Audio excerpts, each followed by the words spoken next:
ஆண்டவரிடத்துல கொஞ்சம் நம்ம சேர்ந்தால் போதும். வேதம் சொல்லுகிறது, ஆண்டவர் ஜனங்கள் எல்லாரும் ரொம்ப பின்மாறி போகும்போது கர்த்தர் அந்நிய நாட்டு ராஜாவினுடைய கையிலே கர்த்தர் ஒப்பு கொடுத்தார்.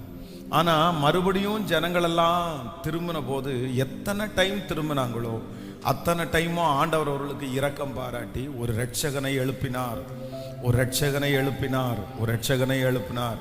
அப்போ ஜனங்களுடைய கூக்குரலுக்கு இறங்குகிற தெய்வம் தான் நம்முடைய தெய்வம்.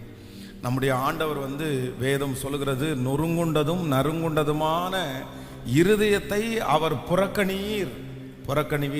சங்கீதக்காரனுடைய ஸ்டேட்மெண்ட்டே என்ன சொல்றார் அப்படின்னு சொன்னா, ஆண்டவர் புறக்கணிக்காத ஒரு நபர் யாருன்னா நொறுங்குண்டதும் நறுங்குண்டதுமான இருதயம்.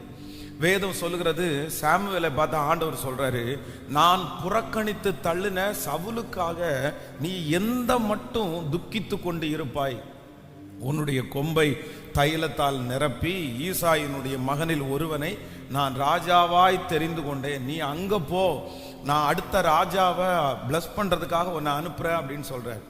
அப்ப அந்த இடத்துல ஆண்டவர் மென்ஷன் பண்ணும்போது ரொம்ப அழகா சொல்றாரு, நான் புறக்கணித்து தள்ளின சவுல் அப்படின்னு. ஆனா ஆண்டவருடைய வேதம் என்ன சொல்லுது அப்படின்னா, அவர் ஒருவரையும் என்ன பண்ண மாட்டாராமா, அவர் ஒருவரையும் புறக்கணித்து தள்ளாத தேவன்.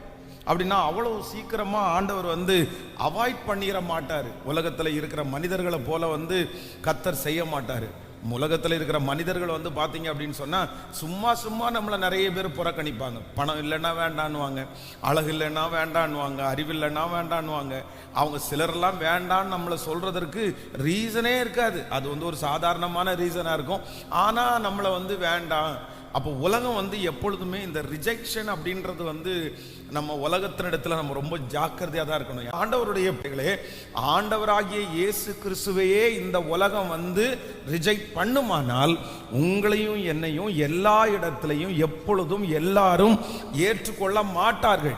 அதற்காக அந்த இடத்துல விட்டு நான் போயிடுவேன், அந்த இடத்துல நான் கண்டினியூ பண்ண மாட்டேன்ற அந்த ஆவியை எடுத்து போட்டு அந்த இடத்துல நான் நிற்பேன், அந்த இடத்துல நான் ஜெபம் பண்ணுவேன், அந்த இடத்துல இவர்கள் ஒரு நாள் என்னை ஏற்றுக்கொள்வார்கள், அந்த அளவிற்கு ஆண்டவர் என்னுடைய சூழ்நிலையை மாற்றுவார்னு நீங்க உறுதியா நின்னீங்க அப்படின்னா, நீங்க ரிஜெக்ட் பண்ற இடத்துல கர்த்தர் உங்களை ஏற்றுக்கொள்ளுகிறதற்குன்னு ஒரு பெரிய கிரௌடை ஆண்டவர் கட்டளை இடுகிறதற்கு வல்லவரா இருக்கிறார்.